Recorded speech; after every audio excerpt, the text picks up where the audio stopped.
Representantes de 20 países aceptaron la invitación hecha por el gobierno colombiano para asistir a la llamada Conferencia Internacional sobre Venezuela. Un encuentro que busca profundizar sobre el proceso político de ese país y que tiene como meta destrabar las conversaciones establecidas entre el gobierno de Nicolás Maduro y la oposición venezolana. El encuentro fue precedido por el presidente de los colombianos, Gustavo Petro. Asistieron también delegaciones de países como, por ejemplo, solo por mencionar algunos, Alemania, España, Francia, Italia, Noruega, Portugal, México, Argentina, Chile y también el alto representante para Asuntos Exteriores y Política de Seguridad de la Unión Europea, el señor Josep Borrell. Al término del encuentro, el canciller de Colombia, Álvaro Leiva, dio unas declaraciones. Estas fueron sus palabras. Recordemos las conclusiones que deja este encuentro hasta el momento. Se identificaron posiciones comunes en torno a los siguientes temas. 1. La necesidad de establecer un cronograma electoral que permita la celebración de elecciones libres, transparentes y con plenas garantías para todos los actores venezolanos. 2. Que los pasos acordados a satisfacción de las partes vayan en paralelo con el levantamiento de las distintas sanciones. Ya lo decíamos, la agenda de este encuentro buscaba tratar esa crisis política y social de Venezuela, un país del que no asistieron los representantes del gobierno de Nicolás Maduro. Pero eso sí, algunos representantes de la oposición se reunieron previamente, durante el fin de semana anterior, con el presidente colombiano, que como presidente mandatario y anfitrión de esta reunión, pues fue el encargado de dar el inicio a la cumbre y también estableció algunos puntos clave para dar la puesta en marcha este encuentro. Y en el caso venezolano creo que tenemos que andar sobre dos rieles al mismo tiempo. Establecer el cronograma, sí, de las elecciones y sus garantías. Que el pueblo venezolano pueda decidir libre y soberanamente qué quiere, sin presiones. También el otro riel del levantamiento de las sanciones. Ojalá todo comenzara por el reingreso de Venezuela al sistema interamericano de derechos humanos, porque al final somos los latinoamericanos los que tenemos que decidir si vamos hacia la democracia o hacia la guerra y la confrontación. En resumen, el presidente de los colombianos aboga por esa necesaria reconstrucción de la democracia en América Latina, por supuesto en Venezuela, y también respalda uno de los reclamos de la oposición, ya lo mencionaba él, un cronograma de elecciones y garantías democráticas.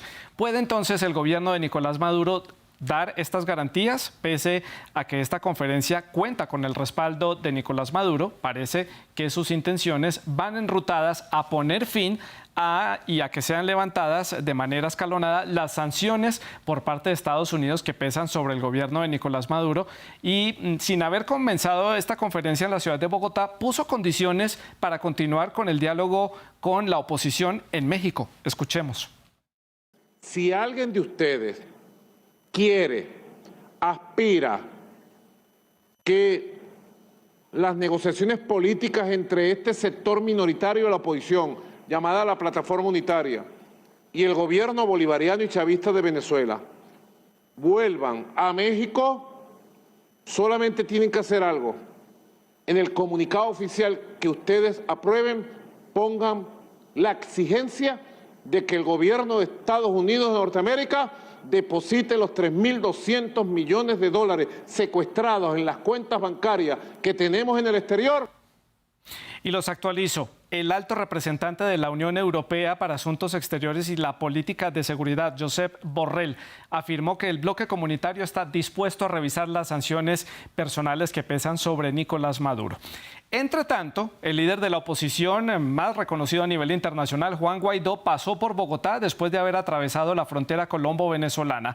Guaidó buscaba poderse reunir con esas delegaciones internacionales que estuvieron presentes en esta conferencia. Sin embargo, el gobierno colombiano aclaró que Juan Guaidó no había sido invitado, no asistiría a esta conferencia y además entró al territorio colombiano de manera irregular porque justamente no puede salir de su país de manera regular.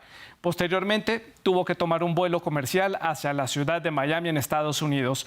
Esto dijo a su llegada allí al sur de la Florida.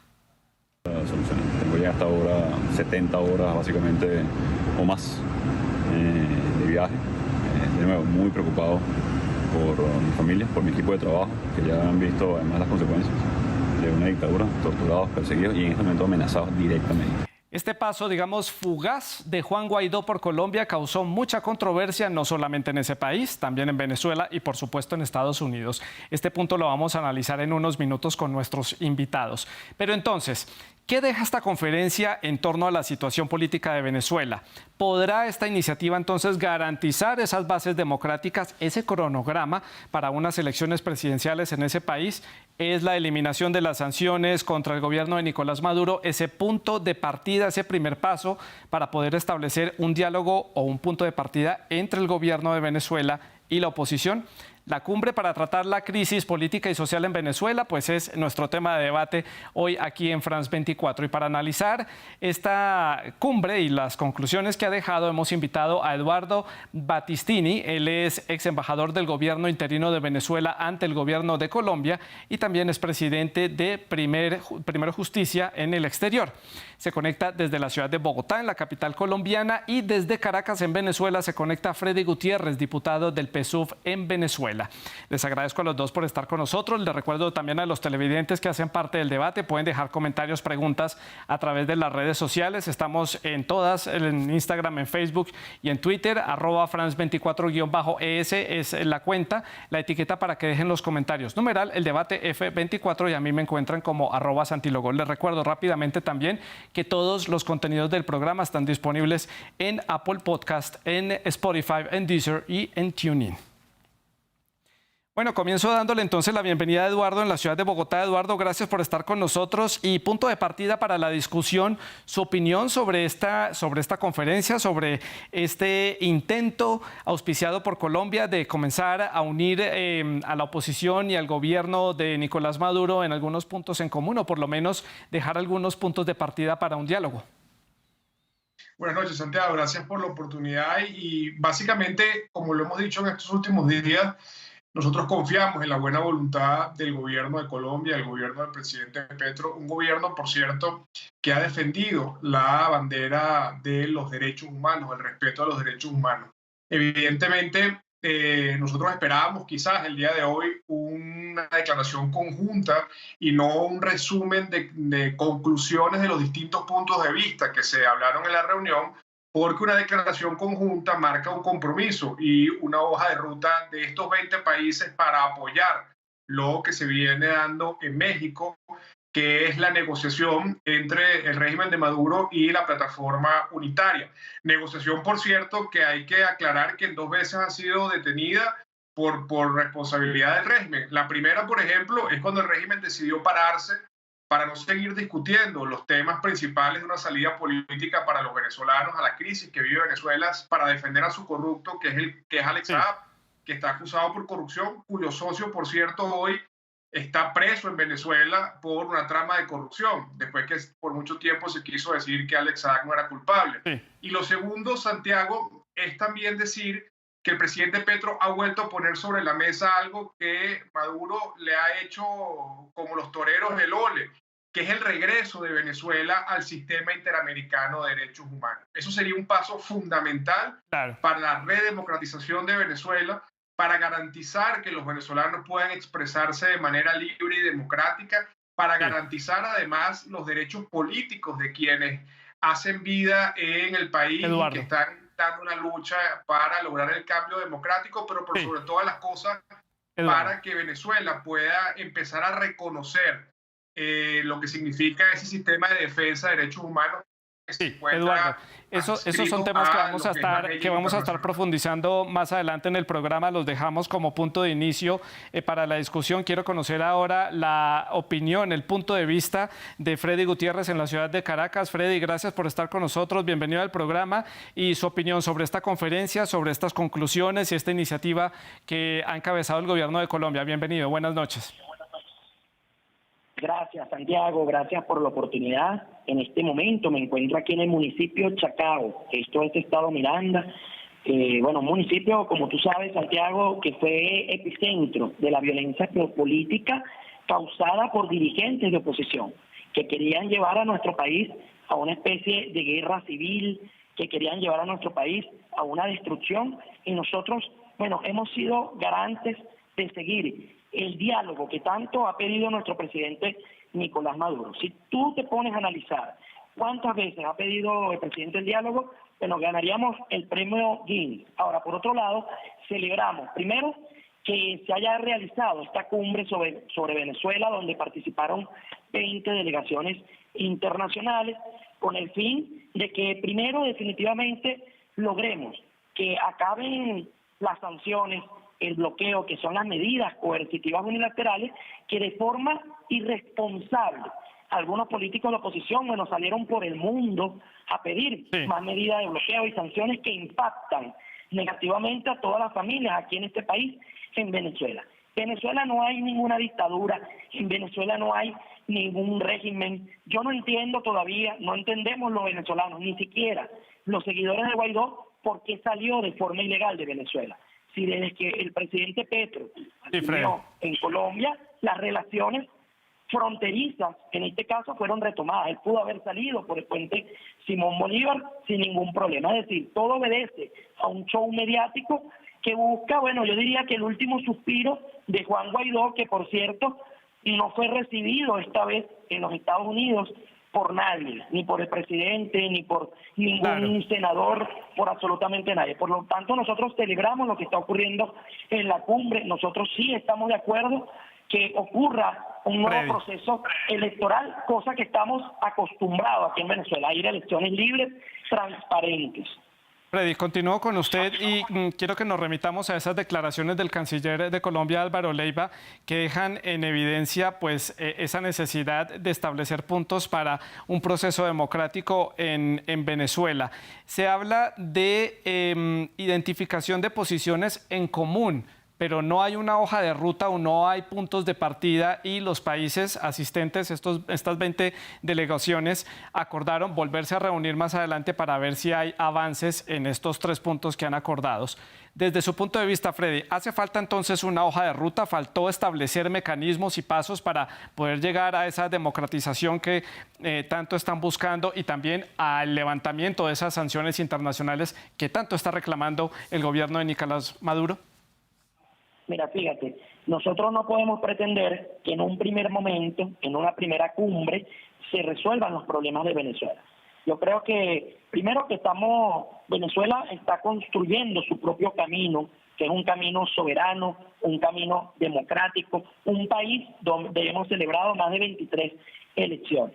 Yo creo que lo que más hizo daño fue el llamado gobierno interino, que por cierto, bueno, saludo aquí al compañero venezolano Eduardo Balistrini, que él sabe muy bien que nunca tuvo una representación diplomática de un gobierno interino, porque fue un gobierno que nunca existió. Eso fue un gobierno comunicacional, un gobierno que lo respaldó a algunos países del mundo, pero que hoy vimos donde su supuesto presidente interino no fue recibido por nadie. De hecho, yo le puedo preguntar al señor Balistrini: Eduardo, que te queremos mucho, ojalá y puedas regresar a nuestro país, porque eres venezolano, Eduardo. Sí, Freddy. Usted sabe muy bien que no está ejerciendo ningún tipo de cargo diplomático y en este momento no se encuentra en la Embajada de Venezuela en Bogotá, porque siempre fue una mentira, Freddy, siempre fue una falacia. Quisiéramos incluso que en el debate nos pudiera usted decir, como embajador en Bogotá, qué pasó con monómeros, qué pasó con Citgo, Freddy, qué pasó con estos recursos. por favor, pero no se me desvíe el tema. Eso no es lo que le estaba preguntando. Le estoy preguntando por la hoja de ruta y hay que aclarar que para ustedes Juan Guaidó pues no es un presidente reconocido, pero para más de 50 países alrededor del mundo sí recibía el reconocimiento como el jefe de Estado de un gobierno interino en Venezuela. Eso hay que mencionarlo y hay que aclararlo. Le pregunto entonces a Eduardo, tratando de buscar alguna respuesta a esta identificación de posiciones comunes que no plantean una hoja de ruta. Entonces se pregunta uno cómo lograr esa democratización, cómo lograr ese levantamiento de las sanciones, cómo lograr fortalecer esa mesa de diálogo entre las partes. Mira, lo primero es que en Venezuela no hay elecciones libres. La mejor demostración es que 20 países del mundo se reúnen hoy y el primer punto de esas conclusiones es construir una ruta para que en Venezuela haya elecciones libres. Entonces, bueno, evidentemente nosotros esperábamos, insisto, como puede pasar en una cumbre de esta, un acuerdo o un comunicado que tuviese el consenso de los actores. Lamentablemente no lo hubo. Pero, además de eso, sigue insistiendo el régimen de Nicolás Maduro en el tema de las sanciones, sigue insistiendo Nicolás Maduro en el tema de que no se sienta nuevamente en México si no liberan a Alex Saab. Entonces, hay unos condicionamientos que sin duda alguna no facilitan el proceso de diálogo. Y sobre el tema de lo que significa Colombia, brevemente, porque me hizo alusión el compañero y lo quiero aclarar en un minuto, dos cosas. Yo fui embajador del gobierno interino cuando el gobierno interino era reconocido en Colombia, estuve solamente un año. En ese año te comento, hermano, que se apostillaron 70.000 documentos universitarios, donde hoy más de 25.000 venezolanos han podido convalidar su profesión en Colombia. Y te lo debo además como un dato, porque, por ejemplo, desde hace 8 meses se reactivó la embajada del régimen de Maduro con el restablecimiento de las relaciones diplomáticas, y le puedes preguntar a cualquier venezolano en las calles de Colombia si todavía ha recibido su pasaporte, si le han dado una cédula de identidad, si ha podido apostillar un documento, si ha podido hacer algún trámite, y no lo ha podido hacer, entre otras cosas, porque la embajada continúa cerrada, porque no le da servicios a los venezolanos. Sí, Eduardo, aquí hay un punto importante también para analizar, y tal vez a falta de esa hoja de ruta y que simplemente y una falta también de una declaración conjunta, es que no han asistido a este encuentro ni representantes del gobierno de Nicolás Maduro ni representantes de la oposición. Yo lo mencionaba en la introducción, que algunos delegados de la oposición se reunieron el fin de semana previo a este encuentro con el presidente Gustavo Petro, justamente para mirar algunos puntos y requerimientos, como por ejemplo la libertad de los presos políticos y el cese de las violaciones de los derechos humanos en Venezuela, entre otros puntos. ¿Cree usted que faltó la presencia de estos dos actores importantes en esta conferencia, o simplemente con este punto de vista general de la comunidad internacional, tomándolo como punto de partida simplemente que son 20 países, bastaba para encontrar ese punto de acuerdo? Mira, yo creo que no estuvo planteado desde el principio de la cumbre que asistiera ni el régimen de Maduro ni la plataforma unitaria al día de hoy 25. Lo que sí se realizó previamente, como tú lo recordarás, el canciller Álvaro Leiva viajó a Venezuela el domingo antepasado para reunirse con Nicolás Maduro, y la plataforma unitaria se reunió con el presidente Gustavo Petro el pasado fin de semana. Y creo que ese fue el espacio para que ambas partes pudiesen expresar cuáles eran sus líneas rojas y cuáles eran sus peticiones para ser planteados en la mesa. Pero también hay que decir algo que también es bastante cierto. Los países que participaron hoy en esta cumbre tienen bastante clara la realidad y las aspiraciones de ambos sectores en este proceso. Yo creo que aquí lo único que falta es que haya la voluntad para volver a México, para que en México se pueda dar entonces la discusión de la salida de la ruta política, que es una de las cosas que se firmó en el memorándum de entendimiento. Y yo sí creo, y te lo digo con mucha sinceridad, que hoy faltó para mí contundencia por parte de quienes participaron en la cumbre para que esa hoja de ruta se pudiese ya con fecha específica volver a sentar en México. Freddy, retomo algunas de las palabras que dice Eduardo. Voluntad por parte del gobierno de Nicolás Maduro. ¿Hay voluntad por parte de Maduro para restablecer esta mesa de diálogo? ¿Hay voluntad para hacer un acercamiento con la oposición en México y para sentar las bases de un proceso electoral limpio, por lo menos a los ojos de la comunidad internacional? Porque ya usted nos ha explicado que a los ojos del gobierno de Nicolás Maduro y de las autoridades venezolanas, pues han sido procesos transparentes desde el punto de vista de ustedes, así sean cuestionados por la comunidad internacional.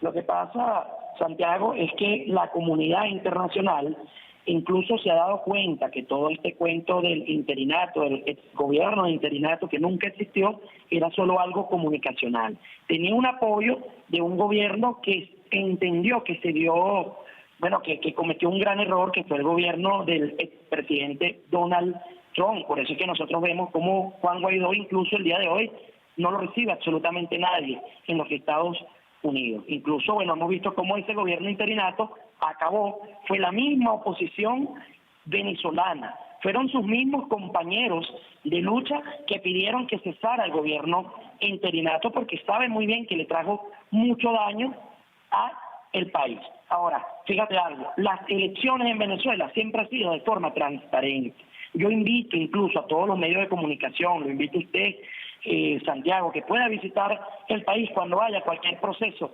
electoral. El detalle está que la oposición difícilmente reconoce cuando pierden las elecciones, pero aquí hay un proceso dentro de cada centro electoral, el cual tiene testigos de mesa, tiene testigos de toda la oposición, que le reportan a otros testigos en un estado de aquí de nuestro país y luego reportan a una sala situacional en todo el Consejo Nacional Electoral, pero adicionalmente a esto se hace en la auditoría. Por eso es que nosotros hemos reconocido incluso cuando, por ejemplo, perdimos la Asamblea Nacional. No tenemos la culpa de que cuando la oposición llega o ocupa algún cargo, en este caso la Asamblea Nacional, no hacen o no ejercen el poder que el pueblo le ha dado, sino que piensan en tratar de desmontar una presidencia de la República cuando se olvidan de hacerle el bien al país. Por lo tanto, yo veo muy negativo que no reconozcan los procesos electorales internos de nuestro país. Freddy, yo le agradezco esta explicación que nos hace del proceso electoral de Venezuela. Lo conozco muy bien, estuve cubriendo las presidenciales del 2018 allí en la ciudad de Caracas, pero no evada mi pregunta. Le estoy preguntando por la voluntad del presidente Nicolás Maduro. ¿Quiere el presidente Maduro sentarse a negociar con la oposición en México, sí o no? No estoy evadiendo la pregunta, estoy diciendo, porque usted está aseverando que aquí hay procesos que no son transparentes, cuando usted mismo está diciendo que ha estado en los procesos electorales en nuestro país. Si usted como periodista reconoce que vio algo inusual, ojalá y lo pueda decir aquí públicamente. Estoy seguro que no vio nada inusual. Ahora, para que usted no diga que evado la pregunta, le puedo decir, el presidente Nicolás Maduro, todos los venezolanos y venezolanas, y más los que estamos dentro de la revolución bolivariana, apostamos al diálogo. Pero nosotros queremos que nos levanten las sanciones, que nos levanten el bloqueo, que devuelvan los 3.200 millones de dólares que de forma injusta nos quitaron a los venezolanos, que nos devuelvan el oro. Pero ha sido el presidente Nicolás Maduro el mismo que ha llamado al diálogo. Es el presidente Nicolás Maduro que le ha dicho a sus delegaciones que acudan a México, que acudan y que se reúnan. Por eso es que nosotros estamos viendo cómo el presidente Petro está visitando Venezuela, cómo nuestras delegaciones están visitando Colombia y cómo se está dando una cumbre sobre Venezuela en Bogotá con la participación de más de 20 países. Yo creo que no debemos acelerarnos a lo que van a ser las próximas fases de este nuevo proceso de diálogo que fue principalmente impulsado por el Reino de Noruega en México. Sí. Freddy, lo que no entiende uno es que usted habla que el presidente Maduro es el que fomenta este diálogo cuando él mismo está poniendo condiciones para poder instaurar el diálogo y no ofrece una puerta de diálogo para solucionar esos puntos que no tienen en común. Lo vamos a analizar más adelante. Dejémoslo ahí sobre la mesa, Freddy. Paso a darle la palabra a Eduardo en la ciudad de Bogotá. ¿Cómo ve usted entonces? ¿Hay voluntad o no hay voluntad de Miraflores para esta negociación? Hay diferentes sectores de la oposición que dicen que simplemente Nicolás Maduro está tratando de ganar un poco más de tiempo, dilatando un poco las cosas. Incluso María Corina Machado dice que le preocupa que Nicolás Maduro convierta esta cumbre en Bogotá en un evento para truncar justamente las elecciones primarias de la oposición. Mira, voluntad creo que ha quedado demostrado en distintos procesos, no solamente en este de México, que es muy poca la voluntad que tiene Maduro en este sentido. Y además coloca excusas que a veces para los que nos ven afuera es importante que conozcan. Se habla, por ejemplo, de los 3.200 millones que según le robaron al pueblo de Venezuela. 3.000 millones, por ejemplo, se robó solamente Jocelyn Ramírez en la trama de corrupción de PDVSA, que además no eran 3.000 millones que venían del cielo, eran 3.000 millones que salieron de la venta petrolera y que evadiendo las sanciones los convirtieron en criptomonedas para robárselo. Y eso hay que decírselo a los venezolanos. Sobre el tema del oro de Inglaterra, lo que está en Inglaterra, que está protegido y no ha sido gastado, es el 7% de las reservas del oro venezolano. Lo que no se dice es que desde el año 2012, el propio Hugo Chávez empezó a llevarse el oro a Venezuela y vaya a ver cuánto están las reservas del oro en Venezuela y cuánto ha dilapidado el régimen de Maduro de esas reservas de oro. Aquí el tema central, y creo que hay que insistir en lo que ha dicho el presidente Gustavo Petro, hace 8 meses se le pidió el presidente Gustavo Petro en la primera visita a Venezuela el retorno al sistema interamericano de derechos humanos a Venezuela, y todavía no hay respuesta sobre eso. Y eso es un tema de defensa de los derechos humanos, y un régimen que se hace llamar socialista, humanista, le elude a ese tema. Y yo insisto, no hay voluntad cuando, por ejemplo, hoy se le siguen secuestrando las tarjetas de los partidos políticos a sus verdaderos líderes a través de un Tribunal Supremo de Justicia que está al servicio del poder. Yo le preguntaría hoy a los que nos ven, por ejemplo, en Colombia, ¿Qué pasaría si la Corte Suprema de Justicia le diría mañana al presidente Petro que él ya no es el dueño de la tarjeta del pacto histórico, sino que es otra persona, y es esa otra persona puesta por el tribunal el que decide quién se postula y quién no? En Venezuela no hay elecciones libres. Entre otras cosas, lo dijo la misión de la Unión Europea, que por cierto tenía 13 años que no le permitían entrar a Venezuela y se lo permitieron el 21 de noviembre, y ha hecho una serie de recomendaciones que han sido desestimadas y no ha sido ninguna tomada en cuenta por el poder electoral. Entonces, y tú que has estado en Venezuela, Santiago, cubriendo elecciones, sabes que el tema de los testigos es relativo, porque una cosa es tener testigos en un centro electoral y que llegue un grupo de colectivos armados y a punta de pistola lo saquen del centro electoral, o que el Plan República lamentablemente se preste muchas veces para que no haya un equilibrio en las mesas electorales. En todo caso, nosotros aspiramos que este encuentro en Colombia permita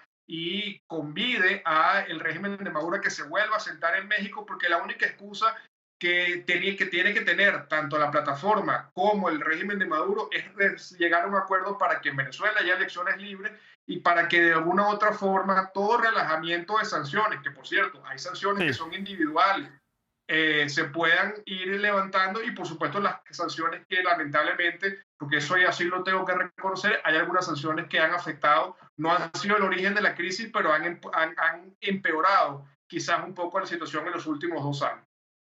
Yo complemento lo que dice Eduardo, son 23 las recomendaciones que hizo la misión electoral de la Unión Europea en esas elecciones del 2018, recomendaciones que fueron presentadas en el año 2021, y entre esas 23 destaco 2, la creación de un Consejo Electoral independiente y que, por ejemplo, la Contraloría no pudiera sancionar a candidatos a los diferentes cargos a los que se estaban postulando a través de estos procesos electorales, para evitar justamente que este organismo pueda hacer un cerco a, por ejemplo, a los movimientos opositores. Solo por mencionar algunos y darles algunas de las recomendaciones que hacía la Unión Europea.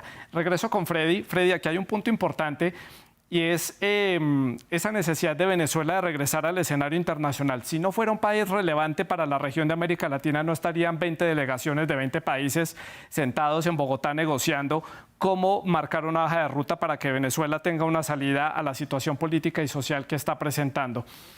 ¿Qué tan apremiante es para Venezuela regresar al escenario internacional? ¿Qué tan apremiante es para ustedes, para el movimiento chavista y para el gobierno de Nicolás Maduro volver al escenario internacional? Fíjate, nosotros primero que ya estamos en la comunidad internacional. Yo creo que hay un reconocimiento de la situación que está ocurriendo aquí en Venezuela. Creo que por esto parte esta iniciativa de realizar esta cumbre sobre Venezuela en Bogotá, donde participaron estas 20 delegaciones. Pero no podemos olvidar también con todas las alianzas que tiene nuestra república con varios países, por ejemplo, de la CELAC, de la UNASUR, del ALBA, de mecanismos internacionales, o gigantes como la República Popular de China, Rusia, Cuba. Nosotros tenemos apoyo internacional, y estoy seguro que así como que ese reconocimiento que no se le ha dado más a ese famoso gobierno interino, donde ya países han reconocido sus errores, va a seguir generando una especie de efecto de dominó. Y yo creo que hoy, bueno, fue la gota que derramó el vaso, donde vimos que ya Guaidó no tiene ningún tipo de apoyo, donde ya la oposición está tomando otro cauce. Se hablaba de que en Venezuela no hay elecciones libres y transparentes, pero ¿cómo entonces puede definir el hermano Eduardo Balestrini como un partido nuevo, democrático, por ejemplo, como Fuerza Vecinal? Hoy tiene más de 7 alcaldías, tiene una gobernación, incluso el chavismo en Venezuela. Perdimos un estado emblemático como es Barinas, estado emblemático que es una de la revolución bolivariana, lo perdimos con el mismo CNE que le dio la credencial, por ejemplo, a mi contendor, que fue el alcalde Gustavo Duque. Yo fui candidato a la alcaldía de Chacao y yo perdí las elecciones y reconocí el triunfo del alcalde Duque. Entonces yo creo que ahora también hay factores de oposición hablando de la no transparencia del Consejo Nacional Electoral, pero sí quieren ir a primarias, como lo es María Corina Machado, como lo es Enrique Capriles Radonsky, que ha participado varias veces como candidato presidencial y que fue varias veces gobernador de Miranda, y una oposición que hoy sí está desplegada en todos los municipios, en todos los estados del país, porque quieren ganar una primaria para luego ir a una elección presidencial. Entonces, cuando tú analizas el discurso de la oposición que está hoy dentro del país y el discurso que hoy está de oposición que está fuera del país, como el embajador de un gobierno que nunca existió, Eduardo, tú te das cuenta que son personas que no tienen definitivamente el pie sobre la tierra, que perdieron definitivamente la noción del tiempo, la noción de cómo se está llevando la política en Venezuela, y que por otro lado nosotros no tenemos la culpa de las diferencias internas que tengan los partidos de oposición. Eso se aleja de la mano de nosotros, porque es la misma oposición la que está haciendo todo, las acciones legales para que el PSJ haga su acción legal contra cualquier partido.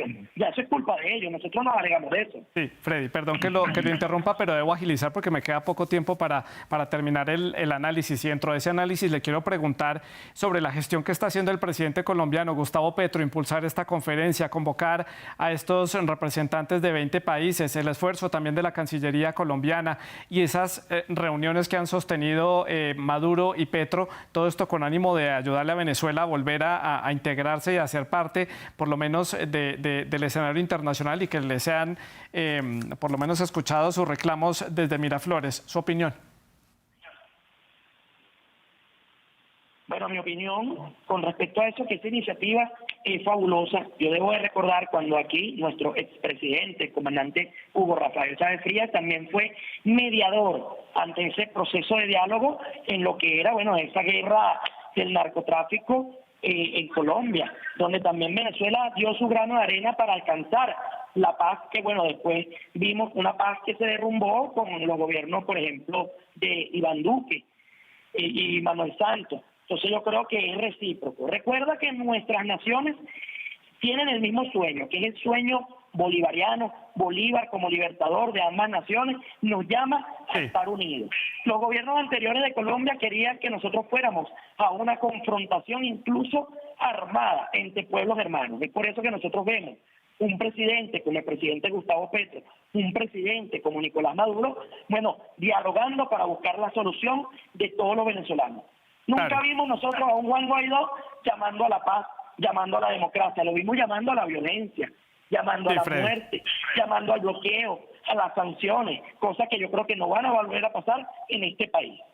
Pues en este momento tienen sanciones internacionales por parte de la Unión Europea y por parte de Estados Unidos. Eduardo, lo mencionaba yo como parte de la actualización que el alto representante de la Unión Europea, Josep Borrell, dijo que el bloque comunitario está dispuesto a estudiar esas sanciones que pesan sobre el gobierno de Venezuela. ¿Cómo analiza usted este punto?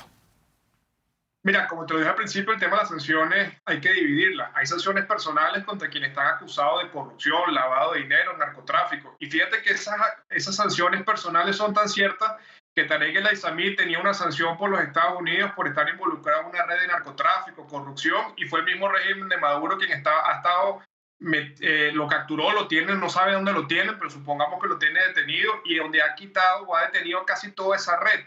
Porque el compañero hablaba de que la oposición no se pone de acuerdo, ¿no? Nosotros tenemos debates y discusiones, los que tienen una pugna interna son ellos, que se andan metiendo presos unos con otros. En el caso de Barinas, en Barinas ustedes perdieron la elección, la desconocieron, inhabilitaron a 4 candidatos y el pueblo de Barinas les dio una lección de que por más poder que quieran imponer y por más ventajismo que quieran imponer, no es factible. Y por último, el tema de la paz total en Colombia. Yo valoro mucho lo que el presidente Petro está haciendo por lograr una salida en Venezuela, pero una de las grandes cosas que es fundamental para que la paz total en Colombia pueda funcionar es que haya democracia en Venezuela, porque esa paz total que se quebrantó en Colombia, entre otras cosas, pasa porque el ELN hoy tiene presencia en más de 2 estados del país y es dueño, con anuencia de las Fuerzas Armadas y con el régimen de Nicolás Maduro, del negocio más perverso que hay en Venezuela, que es el arco minero, donde se ha generado el ecocidio más grande de la región y donde, por ejemplo, hoy esas fuerzas del ELN han asesinado a 32 mujeres y ante eso el régimen calla. Me queda un minuto para finalizar el programa. Ya conocemos la posición que tiene Eduardo frente a Juan Guaidó y a su llegada, que tiene Freddy frente a esta llegada de Juan Guaidó a Estados Unidos. Eduardo, ¿usted cómo ve el personaje de Juan Guaidó, que fue presidente interino de Venezuela, reconocido por 50 países, que ahora pues llega a Estados Unidos y no hay un futuro definido para él? Mira, Juan Guaidó le ha tocado salir del país como le han tocado a muchos líderes de la oposición por la persecución política. No es cierto que Juan Guaidó podía pasar la frontera y llegar al Saime en Venezuela, que le sellaran su pasaporte y entrar a Colombia y que le sellaran su pasaporte. Recordemos que Juan Guaidó, por parte del Tribunal de la Dictadura, tiene prohibición de salir al país, como muchísimos otros dirigentes. Pero en todo caso, ya le corresponderá a él definir qué va a hacer en su futuro y cuál va a seguir su lucha. Pero en todo caso, lo que sí te puedo reafirmar es que en Venezuela siguen muchos líderes de la oposición que están dando una dura lucha, y a nosotros desde afuera lo que nos toca es apoyarlo y también ser parte de la voz de la denuncia de lo que ellos no pueden decir por la persecución dentro del país. Eduardo, en la ciudad de Bogotá, y a Freddy en la ciudad de Caracas, les agradezco mucho por haber estado con nosotros en el debate. Se nos acaba el tiempo, debo dar paso al siguiente bloque de noticias. Gracias por haber estado con nosotros y haber hecho este análisis para la audiencia de France 24 en América Latina. Ustedes también gracias por la sintonía. La producción del programa estuvo a cargo de Andrés Doncel y la producción de invitados estuvo a cargo de Tania Herrera. Pueden seguir dejando sus comentarios y preguntas a través de las redes sociales. Sigan con nosotros.